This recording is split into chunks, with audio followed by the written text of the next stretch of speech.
Good afternoon, everyone. Welcome to this afternoon's first session for the second day.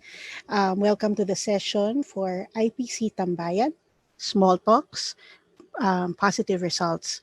This session is a collaboration of the PSMID with the Philippine Hospital Infection Control Society, or PHICS.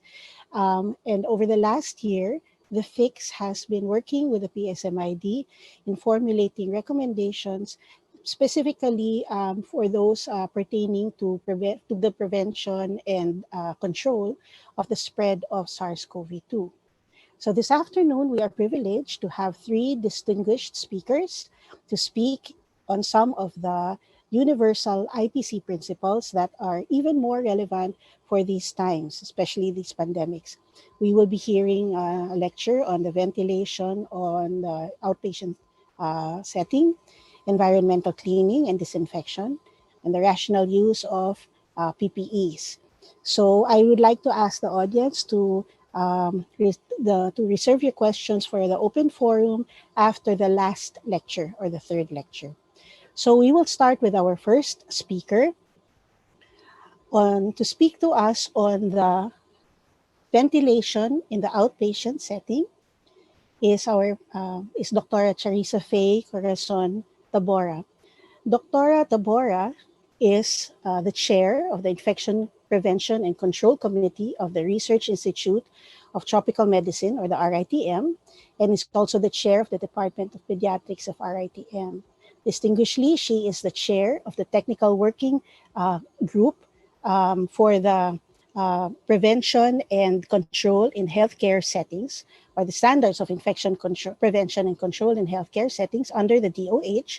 She's a member of the technical working group as well for the for the upgrading of the technical specification of protective equipment, or PPEs, under the DOH. She's a member of the Regional Adverse Event Following Immunization Committee. And apart from the RITM, she is a pediatric consultant of infectious diseases in the Asian Hospital Medical Center. And she is also a member of the Society for Healthcare Epidemiology of America. So I'd like to present Dr. Charissa Corazon Tabora. Good afternoon, everyone. Thank you for that kind introduction, Nadina. And I'd like to thank PSMID, congratulate it on its 50th year. And thank you also, PHICS, Eva, for inviting me to grace this occasion. So this afternoon, we're going to discuss with you optimizing ventilation in the outpatient settings. Oh, um, is my slide right now already being seen? Is it okay? Is it good? Can you see my slide? Not yet. Not yet. Oh, you can see it right now? Nag-share screen na ako. Okay na? Opo, pa-share screen ulit. I shared screen na kanina. Biglang nawala rin ulit eh. Even the Zoom link disappeared. Hold on. Okay, share screen. Hold on. Share.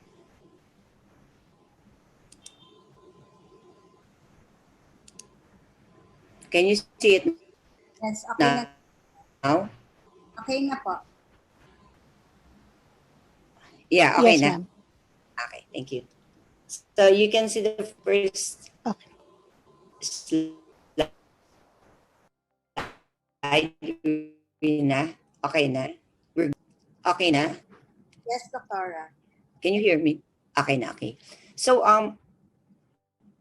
this afternoon I'm discussing with you the optimizing ventilation in the outpatient setting. No, we know that the physical infrastructure for our outpatient clinics or our medical offices may not be as robust as our inpatient hospitals, and especially so for its ventilation requirements.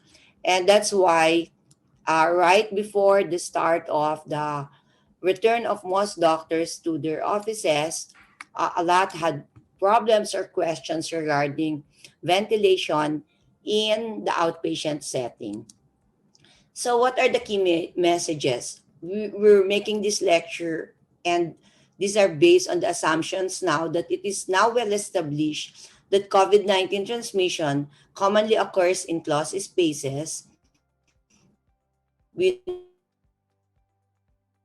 know for one, even with SARS CoV 19 pandemic, your HVAC system may have a complementary role in decreasing potential airborne transmission of your SARS-CoV-2. And there are four bundles of non-pharmaceutical interventions that should be considered to reduce potential airborne transmission. One is the control of COVID-19 sources in closed spaces. The second, which I am going to discuss this afternoon, is the use of ventilation. There are administrative controls, and I think Dr. Loman and Eva will cover that, including personal protective behavior, not just personal protective equipment. So, what is ventilation? Ventilation is the intentional introduction of fresh air into the space while the stale air is removed. It is done to maintain the quality of air in that space. Do we need good ventilation? Yes, we do. And we need them in the OPD, in almost all levels of healthcare. We also need them in triage and waiting areas, and especially in government centers or hospitals where their OPDs or outpatient clinics have common shared waiting areas, like what we are seeing right now in the picture. This is a common shared waiting area for TB patients in Africa.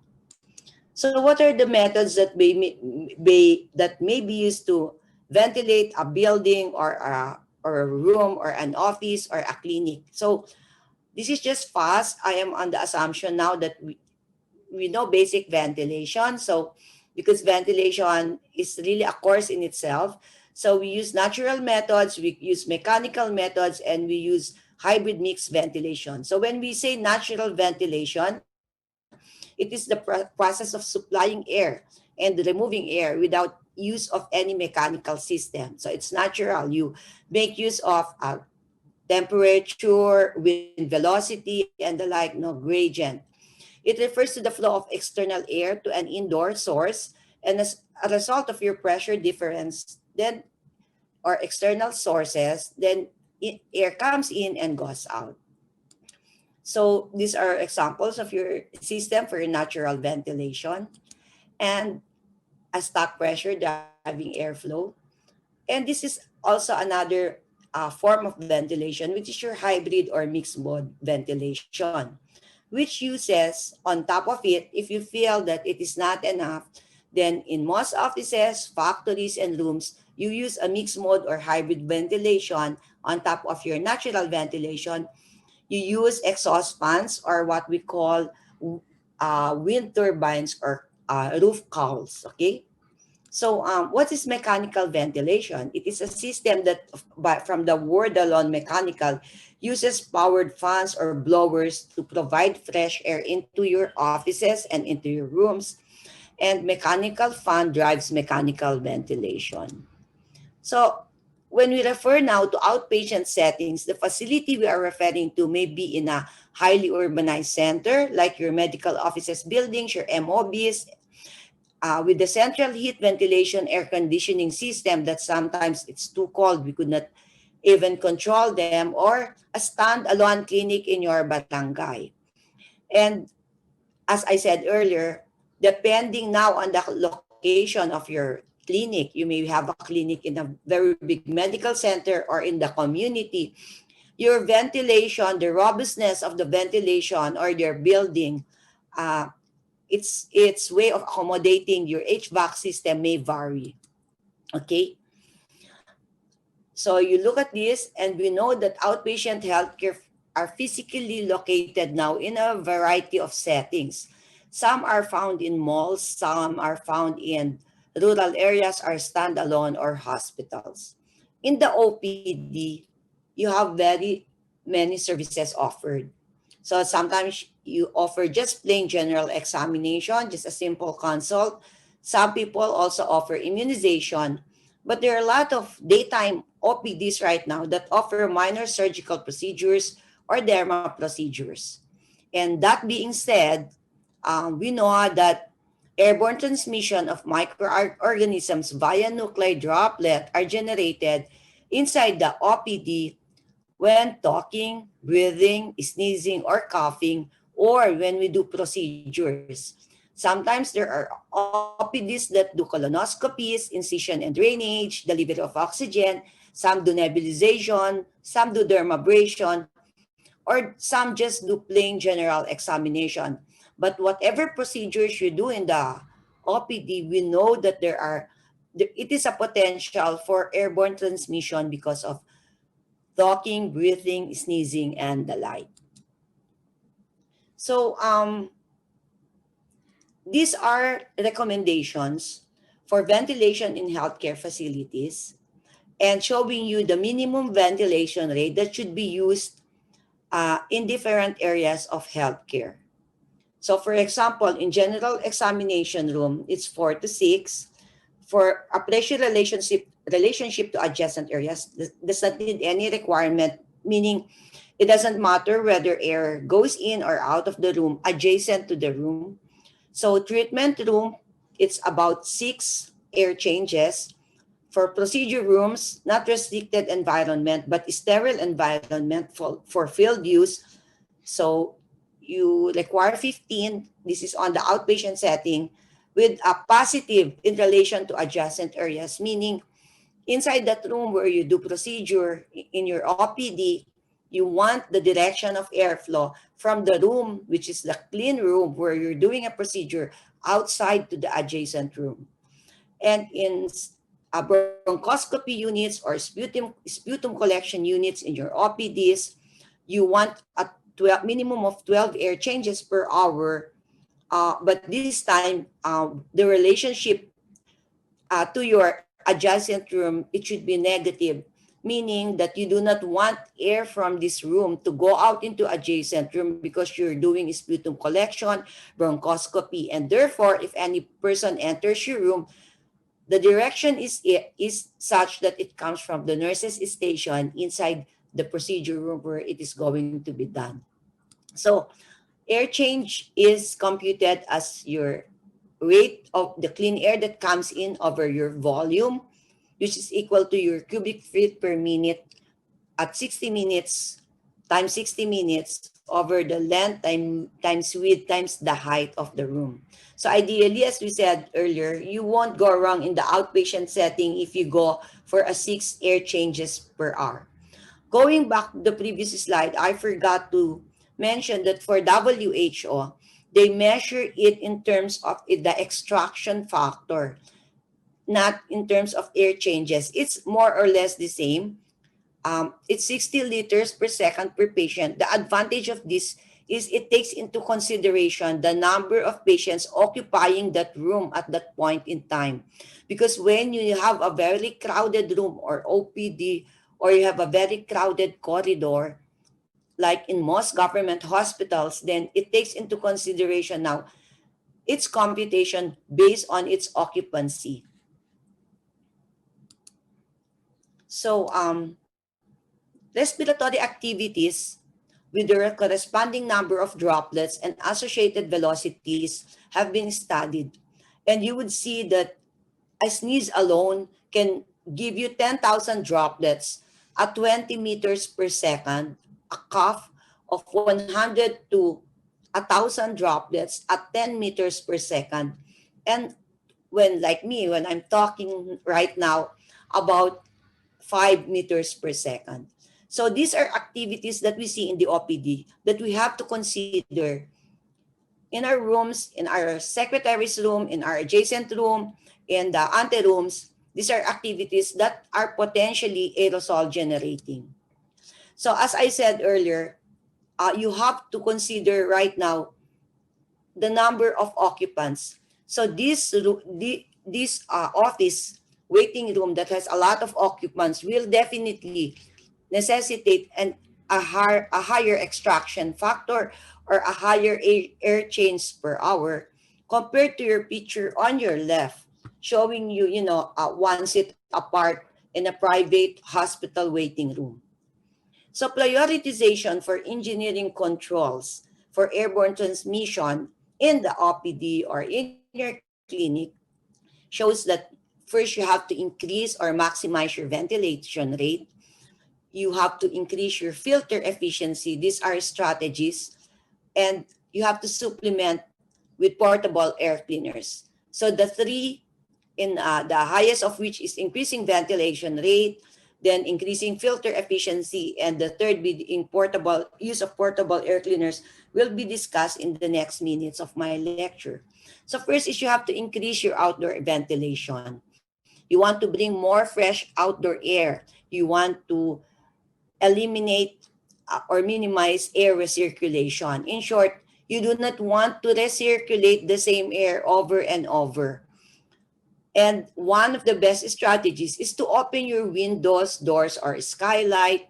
The use of your roof ventilators, like I showed you a while ago, those turbines that they put on the roof of buildings. Most often in the country, we see them in warehouses. Or the use of stack ventilation. Your windows are up there. It's like the chimney type, or especially designed inlet or outlets. So you want cross ventilation by opening windows, you switch on your exhaust fans, you open your louvers, your circulating fans in your clinics. So it is expected that your clinics should have this, and you can open them, and that a good clinic is designed in such a way that you have your windows that would allow for cross ventilation, and if there is not enough air circulating, then you can add them by using your exhaust fans. So I think you see this in most of recommendations, that by just opening your windows, you can increase ventilation rate to as high as 1,300 liters extraction per second, or 37 air changes, but just by opening windows, opening doors, or opening both windows and doors.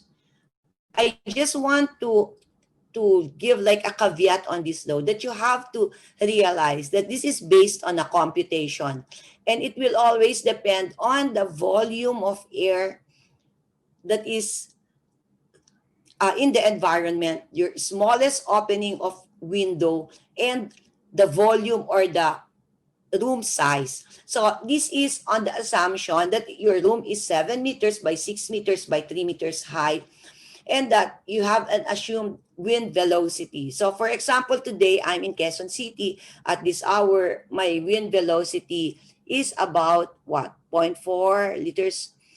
Your wind gust is 31.9 kilometers per hour, something like that, no? So it's not automatic that you will achieve these rates or these values if you open your windows. There is a formula to it.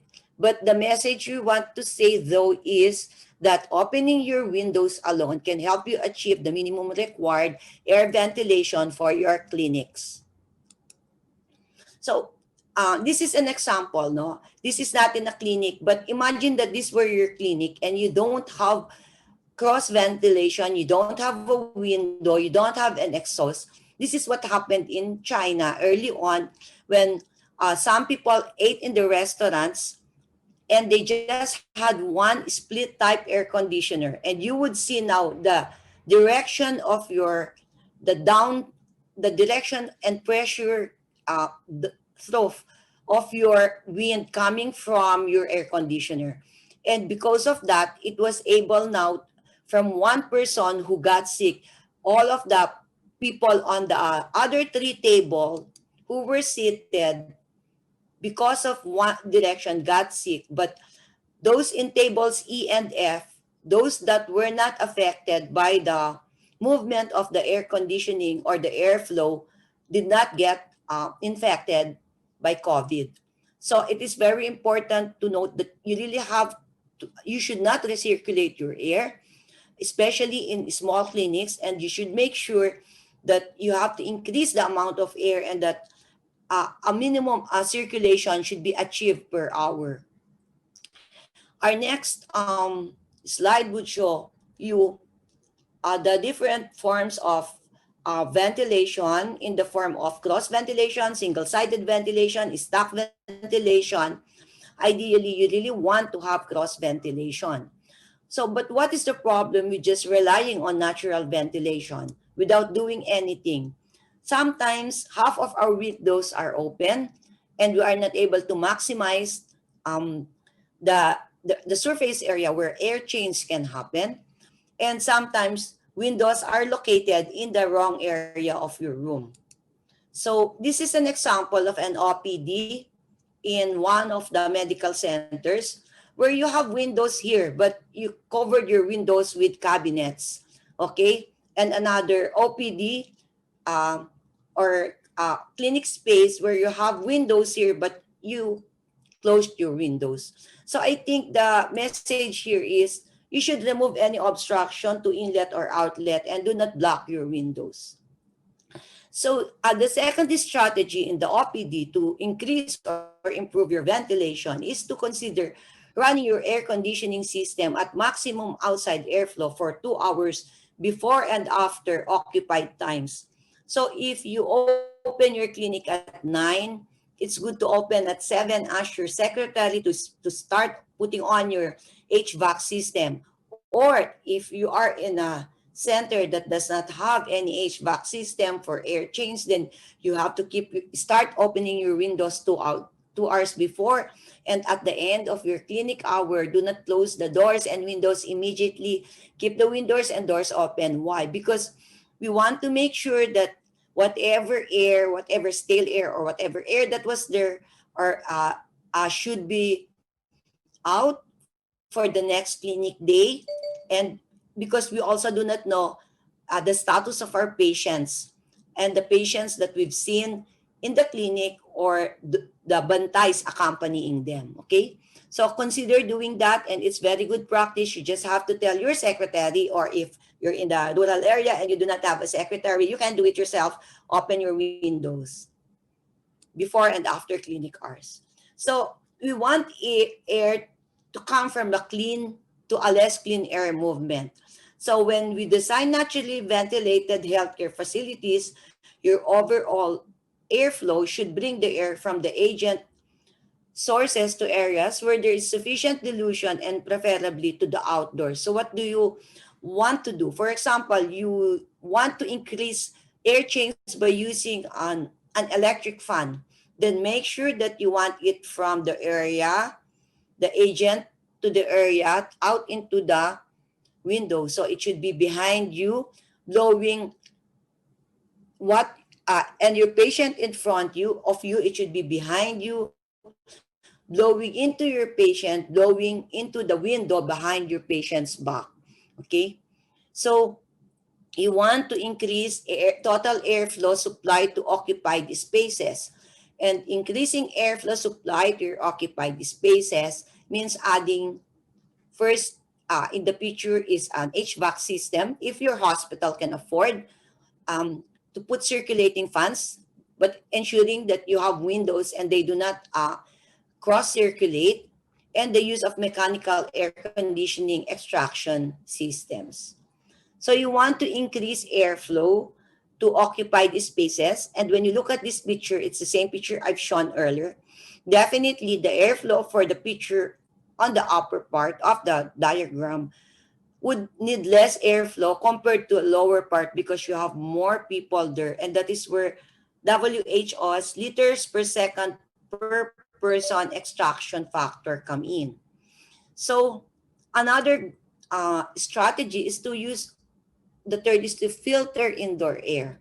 Okay, you want to increase the level of the air filter or your minimum efficiency reporting value to at least 13 or higher. So this is for the IPC chairs who are connected to hospitals. Try to make sure, ask your engineers to increase the filtration capacity of your HVAC system. And it's good to inspect filters to make sure that they're installed and they fit correctly. So that's the problem of using filters. You have to make sure that you have to check them now and then, every 2 or 3 months, and depending on how dusty your environment is. And then you have to maintain and change your filters based on manufacturer's recommendation.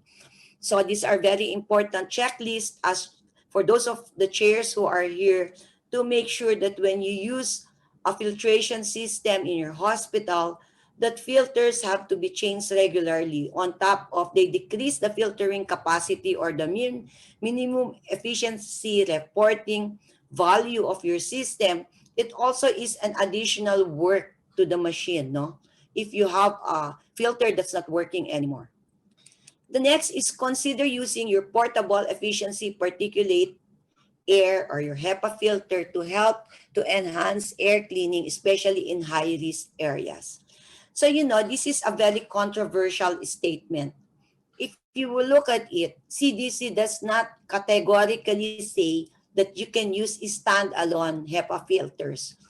But in its recommendation for community office and buildings, it says consider using portable HEPA filters or standalone HEPA filters, and it refers you to to OSHRA or to the engineering unit or the ventilation unit of the U.S. government. But if you look at the ECDC and other agencies, they do recommend the use of standalone HEPA filters, but as a supplement in areas where there is really difficulty in achieving good ventilation and air cleaning. But when you do buy your filters, you have to consider your clean air delivery rate. So you just don't buy a filter and say the agent says, this is a good filter. You look at the in label, there's a clean air delivery rate. And so, for example, for every 250 square feet of a clinic space, that's like 25 CADR of about 100 cubic feet per meter is desirable. So look at the capacity of the filter that you buy, and look at the size of your clinic, and it should be situated beside you in your clinic or the area. For example, it's in a room where you do a lot of um incision and drainage or some procedures, and you want it there. It has to be beside the bed where the procedure is being done. So you have to consider the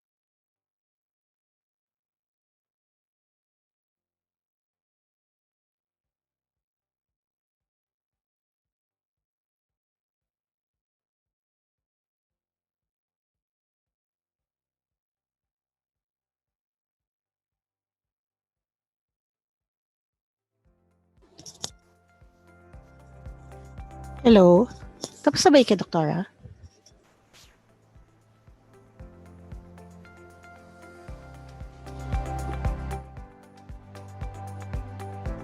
Um,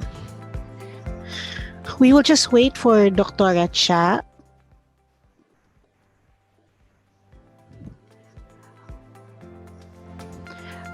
Okay. While we're just waiting for Doktora Cha and just see if she can get reconnected, we'll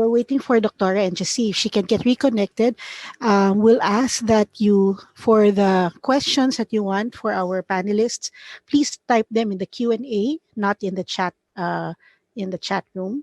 I know there's one question already. We would like to have that answered later on during the live session. Wala, is Doktora in? Not yet. Okay. Maybe we can have Doktora's lecture finished later on. If Doktora Eva is ready, it's already 1:30 anyway. We can start first with with the second lecture, and we can go back to Doktora Tabora's lecture later on, because she was really giving us very significant information for our clinic spaces. Okay na? Can you hear Oh, me? okay, yes, Doctor, we can hear you. Can you share your slides again? Sorry, I don't know what happened. Yes, it's okay, Doktora. Share slide again, no? Something Apa. like that, right? Yes, ma'am. I'll just check what. Sorry about that. Slide 34. Okay. Um.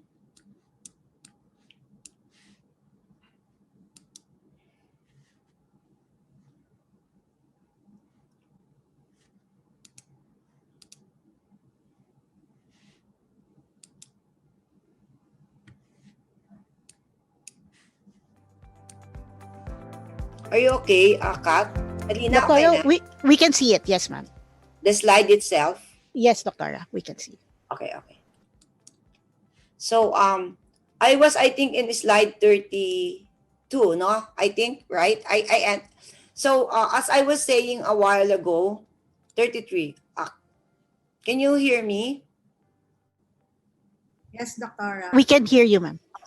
So, as I was saying a while ago, when you have a very big room and like, for example, you have a room of that's 50 square meters and you decide to buy a portable HEPA filter, instead of buying one that has a 200 cubic feet or CADR uh, rate or extraction rate, it is better to buy two, because then by doing so, you're able to put two portable HEPA filters in different areas of the room, thereby covering areas that would have been stale or without recirculation, or in Tagalog, kulob, no? So, another strategy is consider using ultraviolet germicidal irradiation as a supplemental technique to inactivate potential airborne virus in the upper room air of common occupied spaces. So, I think the use of UVGI has been accepted and recommended. You just have to make sure of the area. So, what's important with your UV light is placement, because you know that it can be harmful to the eye. So, importantly, put it in the upper zone or in the upper two-thirds of your room, no? Where it is not harmful to occupants. The advantage of UV light, it's cheap. You can buy it anywhere. It's all you have to do is to make sure that your maintenance would clean it, because the dust would affect its efficiency. Okay? So, these are examples of your UVC upper air disinfection. So, and you have to make sure that you look at the computation. Excuse me. There's a computation there. You can compute, and depending now on the size of your room, you buy its equivalent strength in terms of UV light. There are other UV portable room decontamination units. This can also be done, especially in OPDs that do daytime minor surgery activities, or in rooms that you can put them, and then they're expensive though, but you can transfer them from one room to the other, and you're maximizing now its use. Okay, that's the same slide I've shown. And of course, one strategy is to always verify ventilation and filtration performance. Especially for you who are in medical centers, you have OPDs that have a very good HVAC system. But the question is, how often do you validate? How often, if your engineer tells you, oh ma'am, that's 12 air changes, how often does he validate that, or does he do ventilation and filtration performance? That's why it's really expensive to go into all of these things, because the key here is maintenance. And if I may share to you, there was once an engineer who told me, ma'am, actually, hindi nga 12 negative 12 positive. So, muntik na ako mahulog sa upuan, because at the time, we needed a negative in relation to its adjacent room. So that's why it's very important that you always, especially for IPC chairs here, always make sure that you have a checklist. Should we do this every 3 months? Should we do this twice a year? And for rooms, should we do this weekly? Another is, of course, consider advanced air quality techniques. They say that the best humidity to maintain is between 40 to 60. It's the most comfortable humidity, and it's also the best in terms of, the most ideal in terms of viral transmission, no? And but we know that this is very difficult to achieve, especially in the Philippines in summer months, and you're just in a health center, okay, that makes use of natural ventilation. But for those of you who are in specialty centers, then make sure that sayang naman it's there. Try to maintain it at that humidity. So the next strategy is something maybe technically is part of ventilation, but should be part of other infection prevention and control measures, or your, but it is the focus on bathroom hygiene. SARS-CoV-2 has been found on toilets and in stools of COVID-19 hospital patients, indicating that bathroom may be places where elevated fomite and long-range airborne transmission could occur. So through touching shared surfaces and breathing bioaerosols generated by toilet flushing. We know that there are clinics where your patient also uses your bathroom. There are clinics where there are separate bathrooms for your patients in the corridors if it's a shared clinic.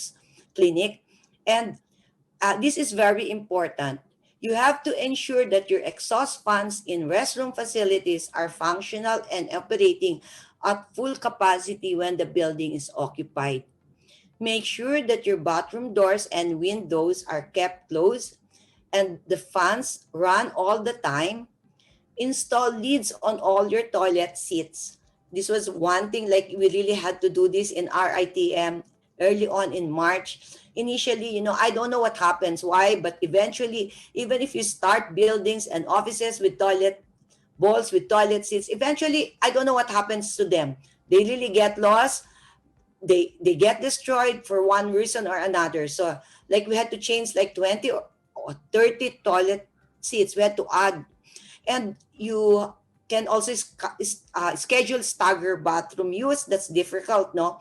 But maybe those are in big clinics where you really share your bathrooms. And before we're occupying the building after closures, it's good to flush because sometimes there's a P trap there, and sometimes to make sure that there's water in that P trap. I think if you've seen the reason why the SARS-1 in Hong Kong, the whole building, there was a lot of uh, contamination. They look at it and they made an analysis, and one of the reasons why was the stock ventilation plus your sewer system. Okay, it is also good for us to put as a sign in your bathrooms. Please please cover the toilet bowl with flushing the toilet, because I know this is a habit that has to be developed by everyone, and not everyone has that. Okay. And another is the use of plexiglass barriers. These are the benefits of plexiglass barriers, and I will not go into that individually. It has a lot of benefits, and a lot of OPDs and doctors have been using it. However, there are limitations to the use of barriers. And if you look at it, if not designed or installed properly for the specific work environment, your barriers may cause obstruction or interfere with ventilation, causing now a dead space in that area. So you have, and not only that, it can also interfere into the fire and life safety protection system of your room, of your clinic, of your building.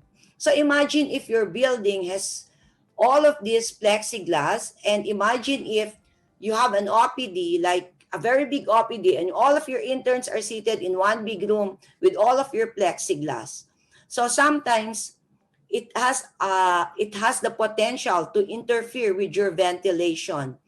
The installation of plexiglass barriers may require customization at each specific location where deemed necessary due to variation in plexiglass barrier dimensions. It is important to consider how the barrier will affect building airflow and overall ventilation of the space. So talk with your engineer, especially I'm putting a plexiglass at the waist level or at this height. Yun pala, there's an exhaust at that place, or there's an inlet a few meters away from where you put your plexiglass. So you have to make sure that the plexiglass does not interfere with your ventilation, or so many plexiglass in the area would cause stale air or zero ventilation, or form a cul-de-sac where where no ventilation will take place. Okay. And another strategy is, of course, after the patient leaves your room or your office, make sure that, as I said earlier, put on your, especially in areas where there were aerosol generating procedures, make sure that you put on your HVAC system and open your windows. Um, the next slide, I will just show you, we'll run through this, and this is towards the end of my lecture, how in an OPD, simple measures could increase ventilation. So this is a fixed skylight in a waiting area. All they did is open the skylight, put 1 meter, no? They raise it high to 1 meter, and you would see that your increase in ventilation from 5 air changes to as high as 15 air changes per minute. So they just did that. This is another room where you have 9 windows on one side. There's no cross ventilation. What did they do? They just opened on top of the door, put an area to create cross ventilation. Just put a window on top of your door, and from air chains of 5, it goes as high as 15, 10, or 25, depending now on the condition in the area. So another is, this is an OPD room, which is long corridors, and there's so many doctors' offices here, and there were a lot of windows that were fixed. So what did they do? They just opened partially windows, and by doing so, they just removed the top section of the window, and by doing so, you saw an increase in your air changes from 0, almost 0 to 5 or 10. Okay? And this is another room that shows you that just by opening this, putting windows atop, you were able now to increase your air change from 5 to as high as 20. So look at your clinics and just look at it and say, if there are no windows, can I add windows on top of my door, etc. So this is another room that had no window. It had a window on the other side, but it was not good enough. It was not functioning. There was no cross ventilation. All they did was nagbutas sila, put a hole here, and lo and behold, from 2 air changes per hour, you go as high as 15 air changes per hour. So this is my favorite. This is an office that has GI, cardio, so many specialties. But if you look at this room, this is for TB patients. So their problem is, TB patients here, and there were no windows, and you were sharing the corridor and the waiting area with so many patients, like diabetic patients and the cardio clinics. So what did they do?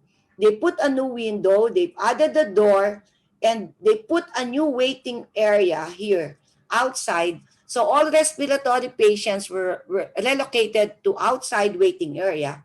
And by doing that, from an air change of 10, before you made all your renovations, you went as high as 60, 70 for the waiting area. Syempre, you're outdoor na, no? So it's really, really very high, and there's not much of a problem already for this. So these are simple measures. The most expensive was the first one I showed you. It cost them $1,000. The rest did not cost much. So just opening windows and adding them. So this is the inverted pyramid. I think Des will discuss on PPE and some controls, and Eva too. Engineering controls, I did discuss in terms of ventilation. And this is your inverted pyramid of this pyramid, meaning you have to increase your ventilation rate. The take-home message, increase your ventilation rate, simply maximize outdoor air ventilation, open your windows, increase filter efficiency. If you really have no choice, then you can put a standalone HEPA filter. But as I said, you have to look into its capacity and its efficiency and of the device that you would want to put. So I end with this slide. We know that COVID-19 pandemic has exposed areas requiring attention to protect our health, well-being. So we have discussed ventilation problems and possible solutions. And maybe what we'd like to say is simply open your windows, and especially in the provinces where we don't have a very sophisticated HVAC system. Thank you. Thank you, Dr. Tabora. I thought that was a very, very informative and very comprehensive lecture. You hear a lot about air filtration and all. But the one on the toilet, no, the toilet protection, that was an eye opener, I think, for many, because it's taken for granted. Even that story about the lost toilet seats, I think that's one for the books. I'd like to remind all the participants that if you have questions, please type them in the Q&A section and not in the chat, so that we can follow through. These questions will be answered later on. So for our next lecturer, I'd like to introduce our next speaker. Uh, the, our next speaker is the president of the Philippine Hospital Infection Control Society. May we flash her CV, please? Yes. She's an associated professor of the Department of Medical Microbiology in the College of Public Health of the UP Manila, a clinical associate professor of the Division of Infectious Diseases in the Department of Medicine in the UP Manila, and she is also the she's a fellow and diplomate of the Philippine Society of Microbiology and Infectious Diseases, and is an infectious disease specialist of the UPPGH, the Hospital ng Maynila, and the Manila Medical Center. Dr. Rojas is also very active in the formulation of practice recommendations and interim guidelines throughout the COVID pandemic. So to speak to us about the environmental cleaning and disinfection, the dependable duo, please welcome Dr. Evalyn Rojas.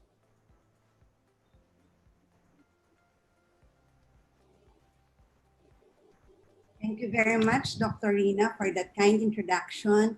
And good afternoon, everyone.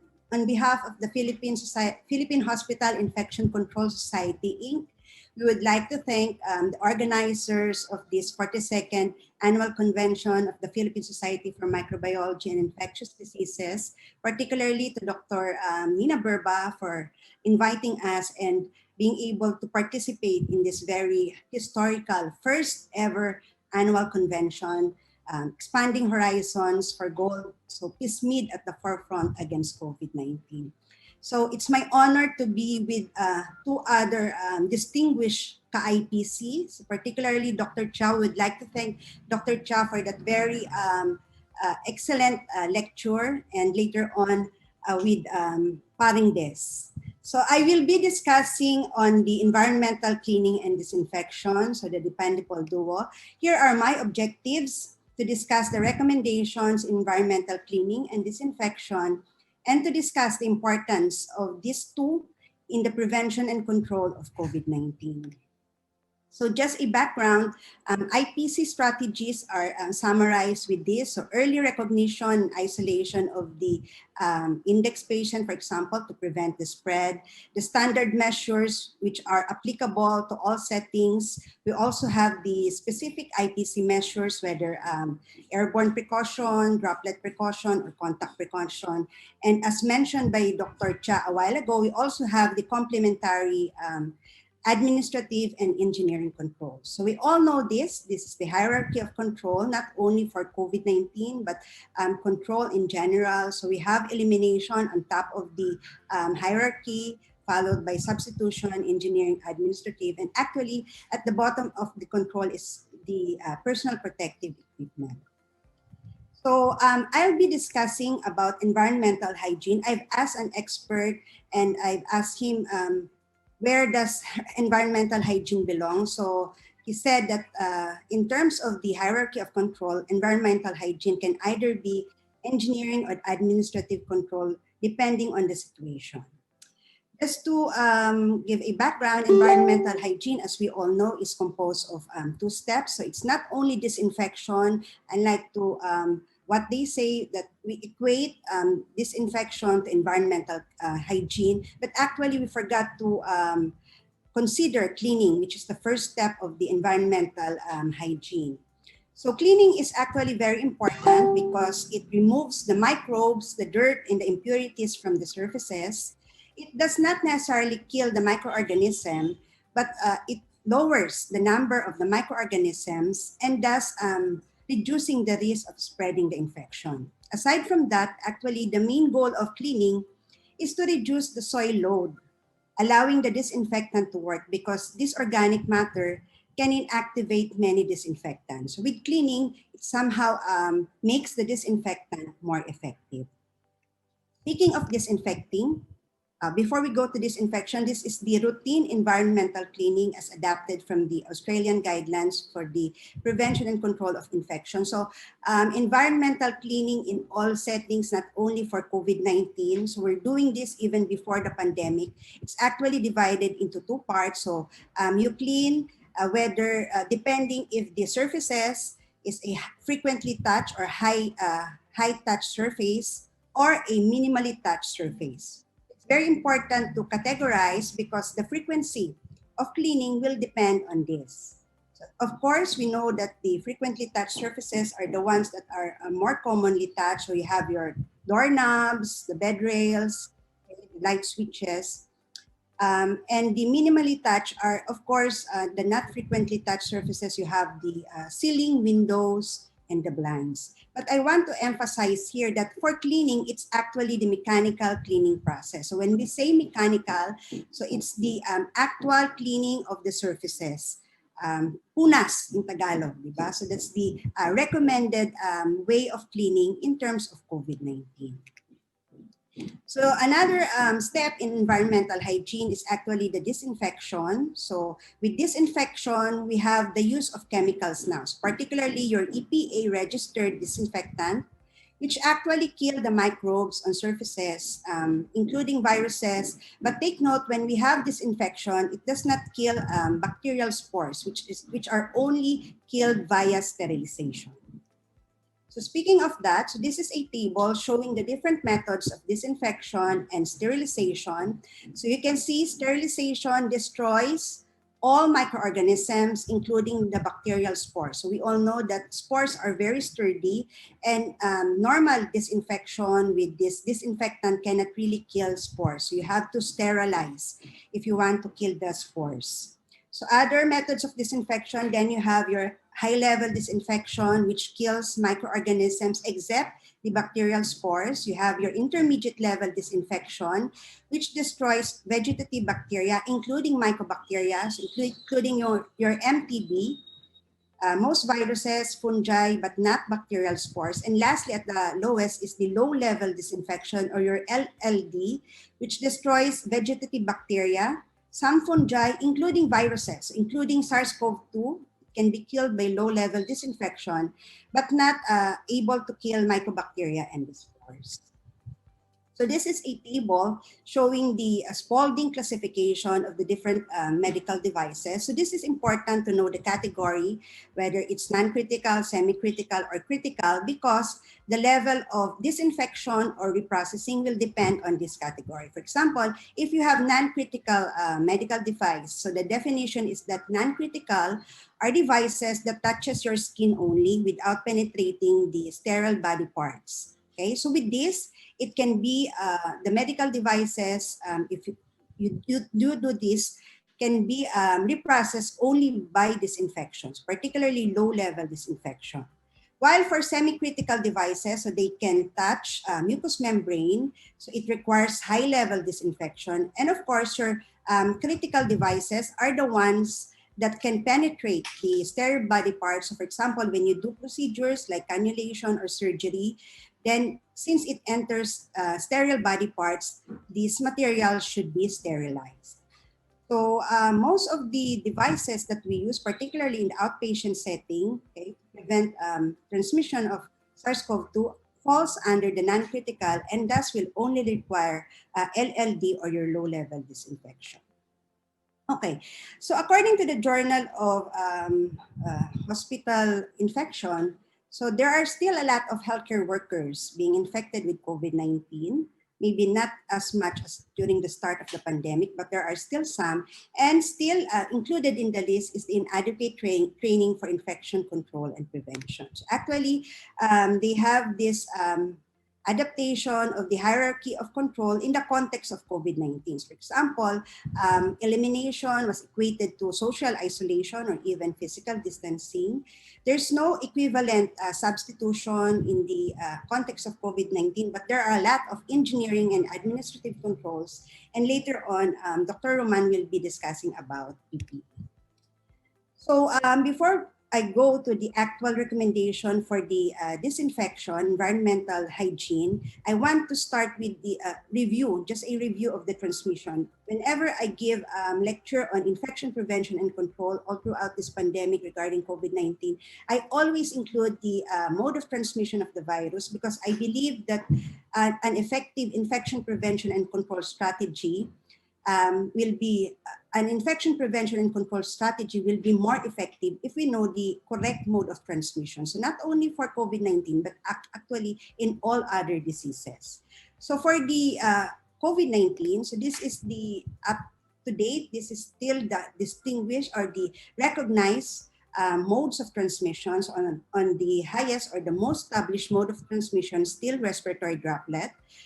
Airborne in instances, as discussed by Dr. Cha a while ago, wherein aerosol generating procedures can aerosolize these large respiratory droplets. And although at the bottom of the hierarchy, but this is an established mode of transmission already of the virus, is via contact from direct or contaminated surfaces or your fomites. So this just shows or review us of the mode of transmission of SARS-CoV-2. So the differentiating respiratory droplet transmission from airborne transmission, but then again, droplet transmission is the most important mechanism of spread, and airborne can only be applied if you perform these aerosol generating procedures.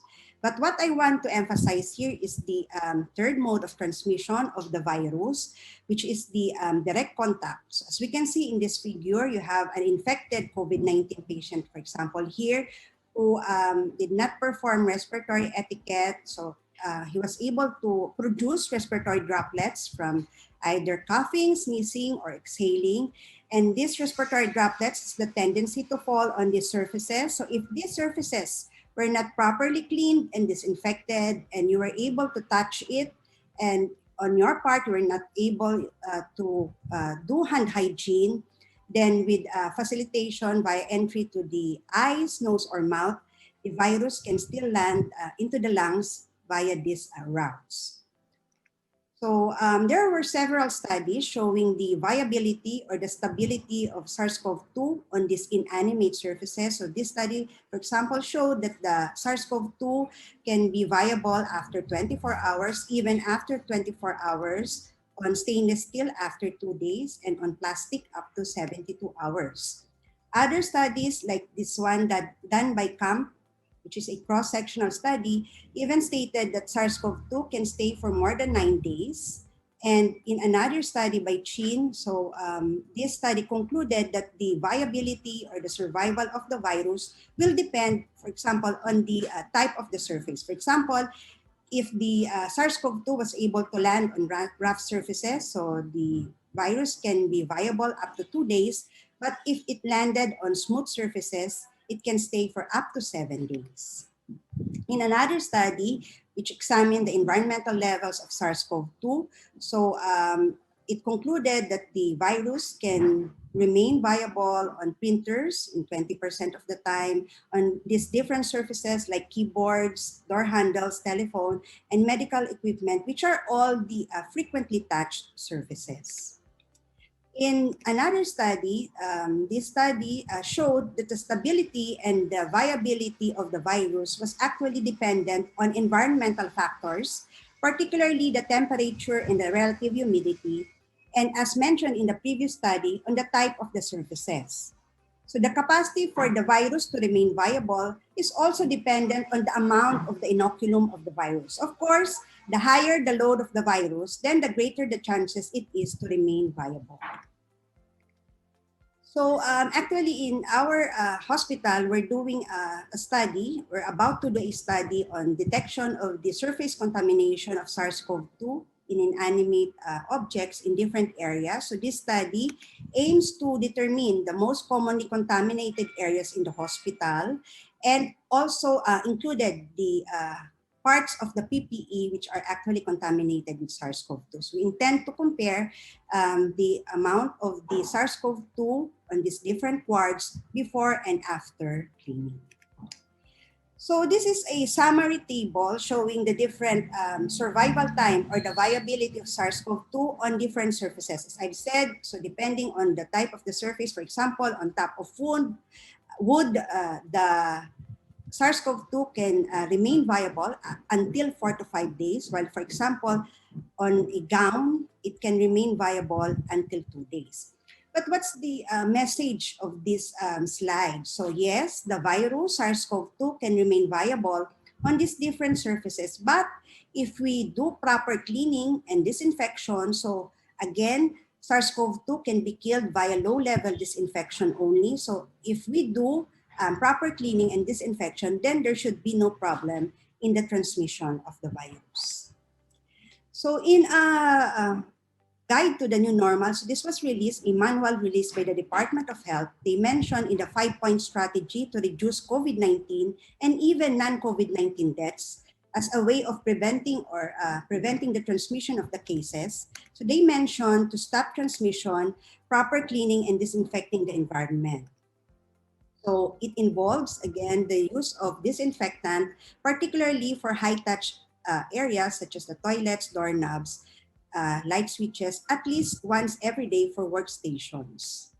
So this was mentioned a while ago. The main rationale, again, is going back to the established mode of transmission of the virus, wherein fomites or contaminated inanimate surfaces can facilitate the transmission of the virus if there is no proper environmental hygiene.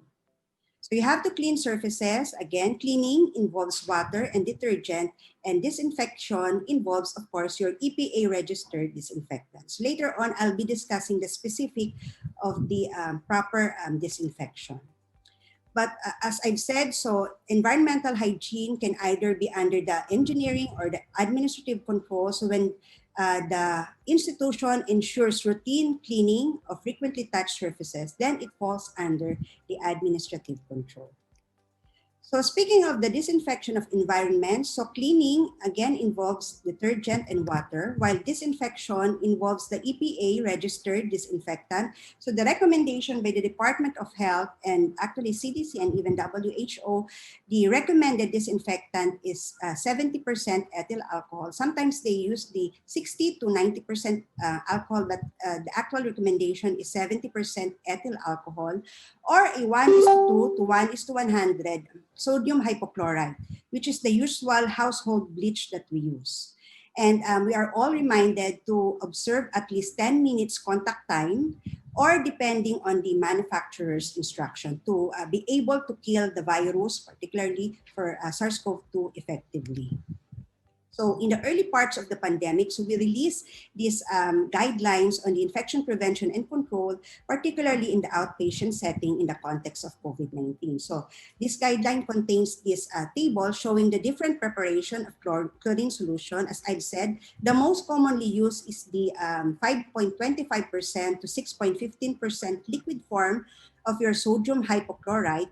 But there are other preparations. So for example, you have your calcium hypochlorite powder or your chlorine granules or chlorine bleaching powder.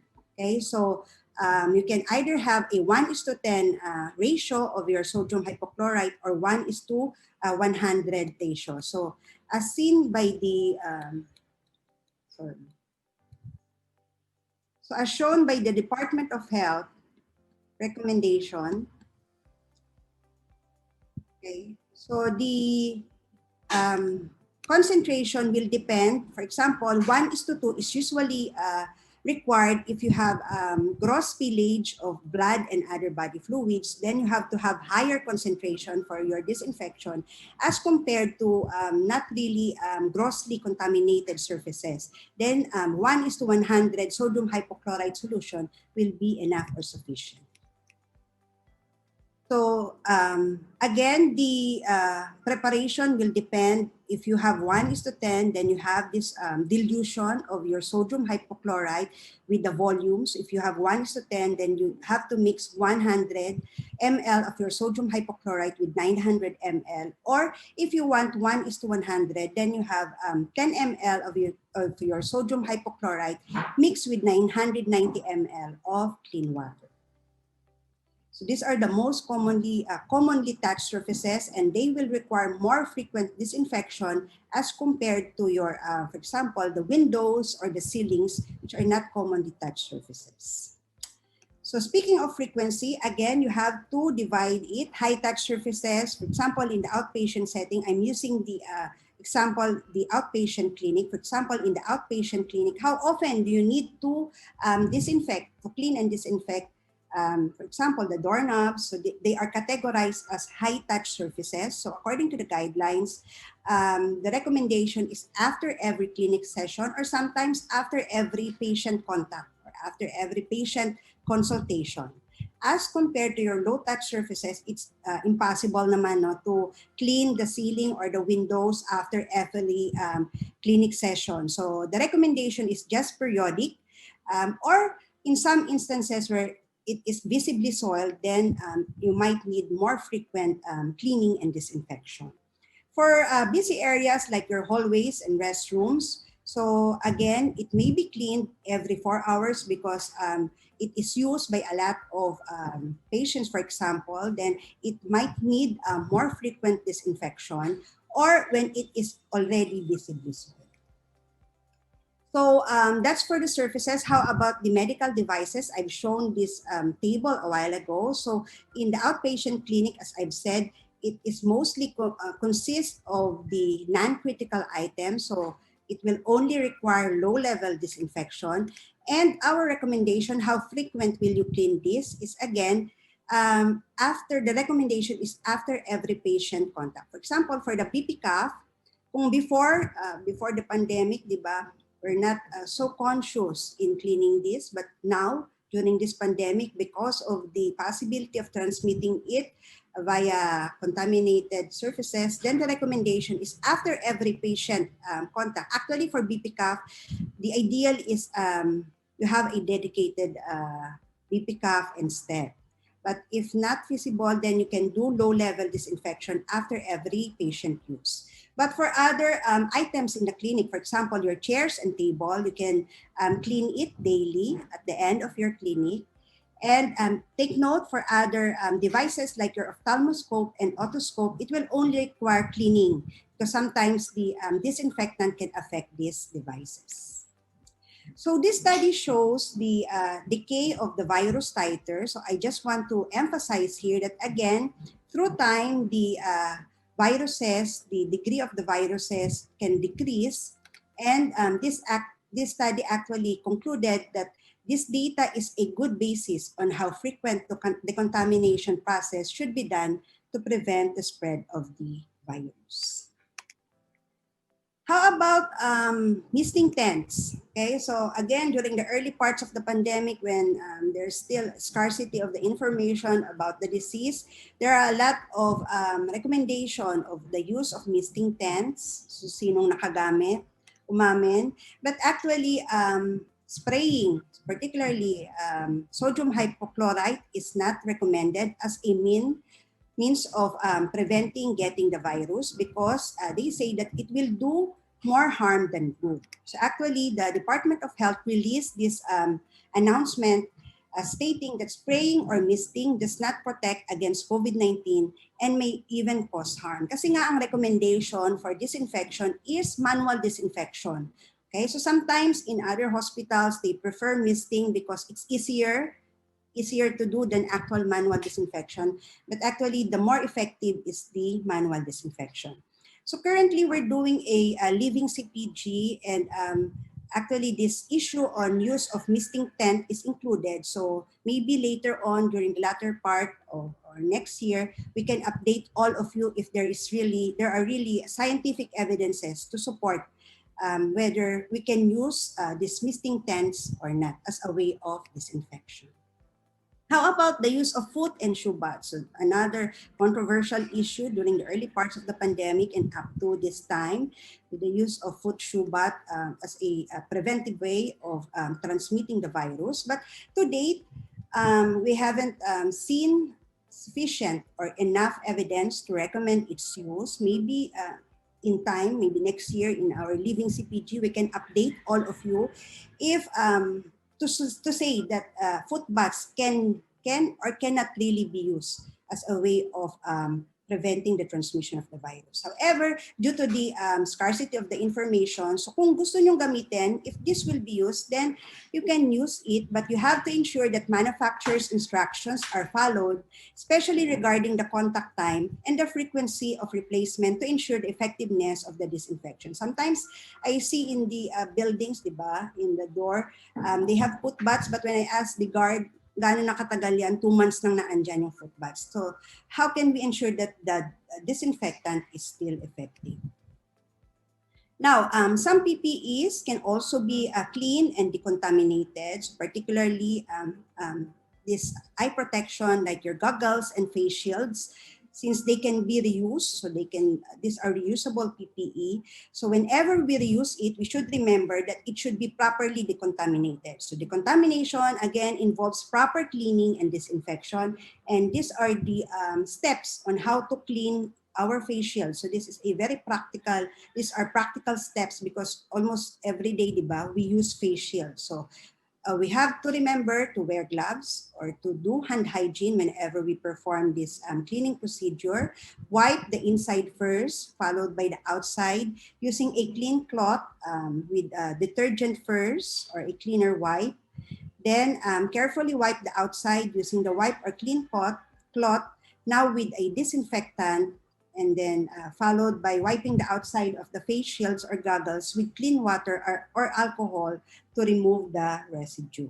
Then you have to dry it and remove gloves, and don't forget to perform hand hygiene whenever we do all of this cleaning and disinfection.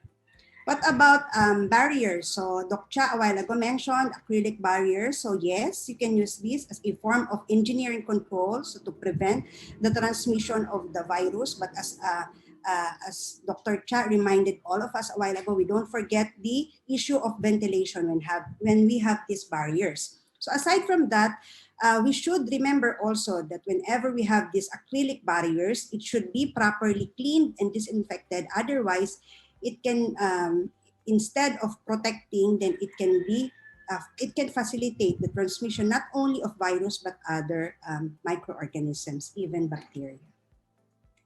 So speaking of disinfections, I just want to remind everyone that sometimes when I give this talk, many are still shocked, maybe because not really IPC practitioners or IDS, but for all of us, I'm sure we all know this, that whenever we prepare disinfectant, we should use a freshly made, parang bread lang, no? Freshly made bleach solution, because it has an expiration. Your prepared solution has an expiration. So it's only good for a day use, for 24 hours. So whenever you have remaining chlorine solution for this day, you cannot use it for tomorrow. Otherwise, it's not effective anymore. The disinfectant will not serve its purpose anymore. Also, topping up is not acceptable, since the remaining chlorine solution now is not effective anymore. Then you cannot use it for tomorrow and add it to the freshly made bleach solution. Also, to prevent contamination of the freshly made bleach solution, no double dipping of the cloth, okay, used for cleaning. Actually, they recommend use of disposable paper towels or disposable cloth, and this disposable cloth should be thrown away properly. And of course, we should not forget observance of hand hygiene whenever we do disinfection. Okay, so for those who prepare their disinfectant, I believe even doctors prepare their disinfectant in their own clinic. I know some who do their own disinfectant in their clinics. So we always follow the manufacturer's written instructions. So you have to put label. Label is important to remind us that this was prepared yesterday and you cannot use it today already. You cannot use it today anymore. So you have to prepare the solution in a well-ventilated room. Remember, this disinfectant are toxic, okay, or chemicals. We should not. We should be protected also. So we have to store it in a place not exposed to sunlight. And actually, it's recommended that we have SDS, or the safety data sheet. And of course, for particularly the housekeepers, they should wear proper PPE. We should remember that the disinfectant is used mainly on hard, non-porous surfaces. It is not recommended actually for textiles and metals because it can damage these textiles and metals. And again, we should remember the sufficient contact time. Sometimes, basta mailagay lang no, yung disinfectant, then tapos na. But we have to remember that there is sufficient contact time, and actually they recommend minimum of 10 minutes or longer, depending on the surface, to kill the microorganism. Okay, so I just want to mention here terminal cleaning. In some instances, it requires, in some conditions, terminal cleaning is recommended. So terminal cleaning pertains to the complete and enhanced cleaning that decontaminates an area following discharge or transfer of a patient with an infectious or communicable disease. For example, this flow chart shows the cleaning and terminal cleaning of a COVID-19 patient, for example. So actually in the emergency department or in the outpatient clinics or in areas wherein you have short stay only, so cleaning is will be sufficient. However, when you have a confirmed COVID-19 or in an area where you perform aerosol generating procedure or there is a gross environmental contamination, then you have to perform terminal cleaning and not just cleaning. So I've mentioned this a while ago, we have to take care of our other non-healthcare workers, our housekeepers too, because aside from they are being exposed at the same time, so aside from the doctors, these housekeepers are also exposed to the risk of getting coronavirus. They are also exposed to the risk of the chemicals that they use in cleaning. So they should wear goggles, face masks. They have to have heavy-duty rubber gloves and not the usual surgical gloves that we use when we see patients. They should wear apron or coverall to protect their body and rubber boots. So I've repeatedly mentioned a while ago the importance of manual disinfection in cleaning and disinfecting in context of COVID-19, but the other established mode of disinfection, I think this was mentioned also by Dr. Cha a while ago, is the use of UV. So as mentioned, UVC is the recommended with all of these UVC machines. And we have to remember that the effectiveness of UVC is dependent or is affected by the obstruction of the target surface for decontamination, the wavelength, the exposure time, as I've said, so I think this was mentioned by Dr. Cha a while ago, and the distance from the UV light source. For example, a typical 40-watt UVC tube source can radiate up to 6 feet to kill the organisms, and a central standing UVC tower can easily irradiate a 12 by 12 feet room effectively. But whenever we use this UV, so we have to remember all these precautions. It should not be used directly on your skin because it can cause UV-induced skin irritation and keratoconjunctivitis. UV should not be used whenever there are patients inside the room. And we have to remember that UV can also cause production of ozone. Okay, so high intensity lamps when used in closed area can produce significant amount of ozone, causing cough, shortness of breath, and exacerbations of lung disease. Thus, you have to allow around 5 to 10 minutes for air to circulate by opening windows whenever we use UV light. Okay, so never that it is recommended that UV should be used directly to disinfect hands, still hand hygiene and not the use of UV light. And again, it is an adjunct, so an additional mode of disinfection to the manual disinfection. And whenever we use it, we have to comply with the manufacturer's protocols and the safety precautions. Okay, another handbook released by the Department of Health, I just want to mention, is this workplace handbook. And again, they mentioned the importance of housekeeping and disinfection. So in the workplace, employees are encouraged to conduct surface disinfection before the start of the shift, intermittently, and at the end of the shift. So they have this table also, almost the same with that used in the hospital, 1:2 whenever it's used for the surfaces, or actually they have this table stating that you can use the disinfectant as for hand washing. but at a concentration of 1:100. But take note, whenever we use this, we should take note of the possibility that it can lead to dermatitis. So actually for hand washing, the recommendation is still soap and water.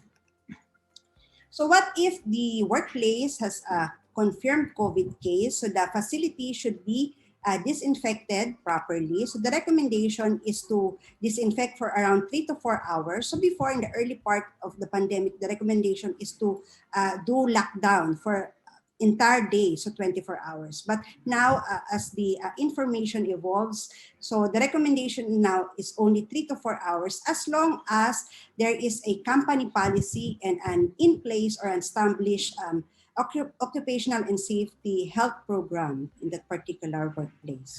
So granular lockdown of the building facility for disinfection may be allowed, again, as long as there is a company policy and an established and effective OSH program.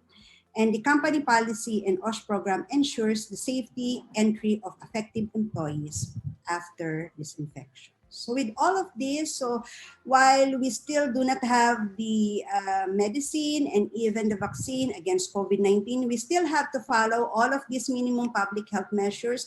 We should not get tired of following cough etiquette, so hand hygiene. So actually, I'm sure we are all happy now that with this pandemic, all of these basic infection prevention and control strategies were somehow highlighted.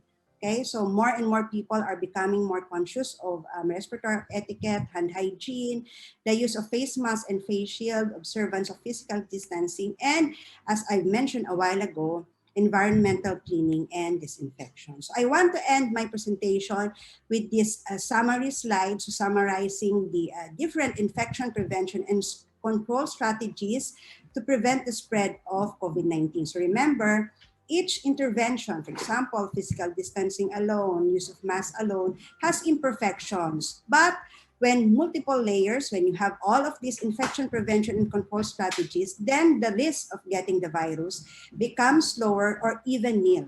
Okay, so I just want to add here, kasi hindi nakasama sa environmental hygiene, but I want to add here environmental hygiene because I believe that this is an important infection prevention and control strategy for COVID-19, and actually it's a personal responsibility and a shared responsibility. So thank you very much, and I think this is my last slide, Dr. Rina. Thank you very much, Dr. Rojas, for that very comprehensive lecture. I know many of you have listened to environmental and disinfection before, but I think Eva has been able to make it a lot clearer for many of us. I'd like to introduce now our last speaker to speak to us on the rational use of PPE. Can you please flash the CV? Dr. Arthur Dessi Roman is presently the treasurer of the Philippine Society of Microbiology and Infectious Diseases. He is a diplomate and fellow of the PSMID and the PCCP.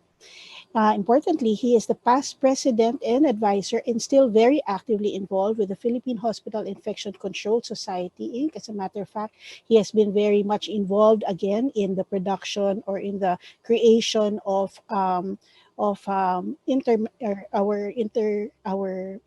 guidelines, for this past COVID pandemic. He is also a medical specialist 3 and overall training officer of the Research Institute for Tropical Medicine in the Department of Health. He's a clinical associate professor, the Division of Infectious Diseases of the Department of Medicine of the UPPGH, and is the vice chairman of the section of infectious diseases of the Manila Doctors Hospital. So to speak to us on the rational use of PPE, where more is not the merrier, please welcome Dr. Dessi Roman.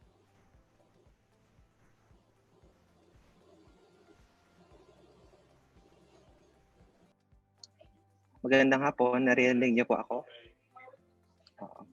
Maraming salamat, Dr. Rina, para sa kind introduction.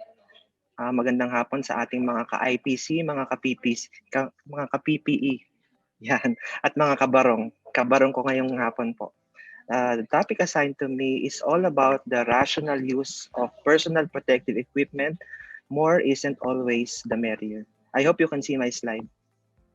Can you? Okay, salamat po. These are just some of my disclosures, but for this particular lecture, I have not identified any conflict of interest. SARS-CoV-2 transmission. Okay, it's very important that we understand how SARS-CoV-2 is transmitted, when it is transmitted, and which settings facilitate the transmission of SARS coronavirus 2. This information is very critical to develop effective public health and infection prevention measures to break the chain of COVID-19 transmission.